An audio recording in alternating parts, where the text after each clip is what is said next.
bolo-bolo SST Media, kembali lagi dengan saya Ilo. Hari ini kita akan kembali mereview laptop Acer Swift 3, laptop paling ringan, paling ngebut di kelasnya. Sebelum kita lanjut review laptop ini, jangan lupa untuk subscribe biar tidak ketinggalan seputar teknologi.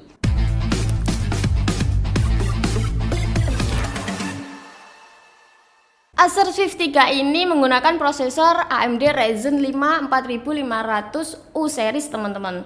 Untuk prosesornya sendiri, dia diluncurkan pada tahun 2020 dengan kecepatan 2,3 Hz. Prosesor 4 inti dan 6 thread ini bisa berjalan di 4 Hz dengan kecepatan tertentu atau tergantung penggunaan kalian aja sih, teman-teman, sebenarnya. Untuk RAM-nya sendiri dia udah 8 GB, SSD-nya udah lumayan besar 512 GB. Nah, untuk RAM-nya sendiri dia udah nggak bisa ditambah lagi mentok di 8 GB karena dia nggak ada slot lagi untuk tambahan RAM channelnya. Untuk RAM-nya sendiri dia onboard ya, teman-teman. Jadi kalian hanya bisa di upgrade SSD-nya aja ke 1 tera. Tapi kalau 512 ini dia udah lumayan besar buat sistem C, D atau E juga udah bisa. Tinggal kalian bagi partisinya aja. AMD Ryzen 5 sendiri dia memiliki VGA AMD Radeon Graphics dengan menggunakan 6 core. Nah, untuk sekelas AMD Ryzen 5 sendiri dia udah bisa dipakai buat game-game ringan seperti Valorant atau di game Mobile Legends atau game-game PUBG untuk di rata kiri. Nah, untuk di rata kanan pasti udah ada bagian sendiri di kelas gamingnya. Tapi sekelas untuk laptop Acer Swift 3 di kalangan user buat kerja ataupun buat game-game ringan ini udah lebih dari cukup sebenarnya. Untuk pekerjaan kalian seperti kuliah, buat Microsoft Office, Word atau yang lainnya buat editing Canva, terus Corel, Photoshop ataupun AutoCAD, ini lebih dari cukup. Untuk kinerjanya juga lebih bagus dibuat editing untuk sekelas AMD Ryzen 5. Nah, untuk Ryzen 5 sendiri dia setara dengan Core i5 ya, teman-teman. Meskipun dia nggak dual VGA, tapi dia ada VGA AMD Radeon Graphics-nya di Vega 6. Untuk desainnya sendiri, Acer Swift 3 ini menggunakan bahan aluminium, jadi dia lebih kokoh dibanding dia pakai polikarbonat yang seperti merek atau tipe-tipe yang lain yang masih menggunakan plastik di tipe Acer ES1111. Nah, kalau untuk di tipe Acer Swift 3 ini dia udah pakai aluminium. Dan warnanya sendiri dia biasanya ada varian di silver, terus ada ungu. Kebetulan stoknya yang kita punya ini warna ungu.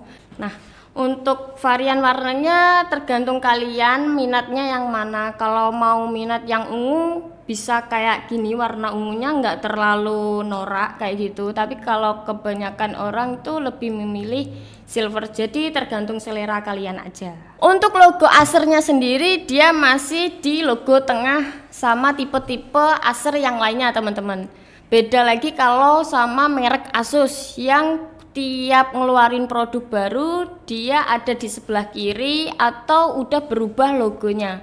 Kalau di tipe-tipe Asus yang lama dia sama kayak Acer yang ini, dia masih ada di tengah logo. Ya overall masih oke lah buat ke coffee shop ataupun jalan-jalan kemana dibuat kerja, ke kuliahan juga masih oke sebenarnya kalau dari desainnya. Nah, untuk desain logonya nggak terlalu signifikan ya, biasa aja sih ya, teman-teman ya. Untuk fiturnya sendiri Acer ini ada fingerprint, terus keyboardnya udah backlight juga. Backlight itu udah ada lampunya ya, teman-teman, kalau nggak tahu. Dan juga layarnya ini udah FHD IPS. Jadi buat kalian yang mau desain ataupun sekedar nonton film ataupun buat nonton ngerjain tugas makalah itu nggak sakit di mata guys kalau dibuat ngerjain di malam hari kayak gitu. Fungsinya FHD itu lebih ngenakin lihat di mata. Kegunaan fingerprintnya sendiri, dia bisa ngamanin data kalian lebih aman lagi, lebih safety lagi, biar nggak dibobol sama teman kalian. Kan biasanya kalau nggak ada fingerprint itu pakai kata sandi. Nah, kalau pakai kata sandi kayak kurang afdol gitu. Mending yang udah ada fingerprintnya tinggal pencet gitu aja. Untuk ukuran layarnya sendiri, Acer Swift 3 ini berukuran layar 14 in ya teman-teman. Kelihatan kecil karena dia bezelnya udah tipis. Di kanan, kiri, atasnya dia udah tipis, di bawahnya juga udah lumayan tipis. Ini jadi lebih kelihatan kayak 13 in padahal ukuran layarnya 14 in. Untuk dari segi dilihat kanan kiri juga oke. Untuk portnya sendiri di sebelah kanan ada USB Type-C, HDMI, terus ada USB 3.0. Untuk di sebelah kirinya sendiri dia ada USB 3.0 juga, dan juga ada jack audio teman-teman. Untuk micro SD-nya tipe ini nggak ada teman-teman. Jadi kalian kalau ngebutuhin micro SD kalian harus beli lagi eksternalan. Untuk kelemahannya di Acer Swift 3 yang ini dia nggak ada micro SD-nya, dan juga RAM-nya nggak bisa di-upgrade. Bahas apa lagi nih teman-teman? Dari tadi kan udah bahas soal fitur, terus soal performa, desain, terus buat game juga udah dibahas juga. Bahas apa lagi ya? Oh ya, buat baterainya belum dibahas. Kali ini kita akan bahas soal baterainya Acer Swift 3. Bagaimana sih dengan daya tahan baterai Acer Swift 3 ini sendiri? Untuk di pengaturan gelap terang 50%, Acer Swift 3 ini sanggup bertahan 2-3 jam. Di 2-3 jaman lah ya teman-teman, tergantung penggunaan kalian aja. Mau dibuat game atau dibuat ringan-ringan aja. Kalau dibuat game mungkin kisaran 1,5 jam sampai 2 jam itu udah lebih awet sih kalau dibuat game ya. Tapi kalau untuk kalian kinerjanya cuma buat Microsoft Office, Word ataupun editing sama browsing-browsing ringan aja, awetnya lebih dari 2 jam sampai 3 jam. Nah, itu tergantung penggunaan kalian aja sebenarnya. Kalau dibarengin ke semua ya nggak sampai 2 jam kayaknya. Jadi kesimpulannya, Acer Swift 3 ini kekurangannya ada di micro SD-nya. Nah, dan juga RAM-nya nggak bisa di-upgrade. Paling itu aja sih teman-teman. Tapi kalau untuk keunggulannya sendiri, dia fiturnya udah lengkap yang pertama. Nah, performanya juga udah kenceng banget. Sekelas laptop non gaming tapi udah bisa dibuat gaming, itu udah wow banget ini guys. Soalnya kan laptop gaming biasanya kan ya dibuat ngegame, kalau ini kan enggak laptop gaming tapi bisa dibuat gaming gitu. Menurut kalian worth it nggak sih? Kalau menurut saya sendiri pribadi ini worth it banget, meskipun saya nggak pengguna buat game.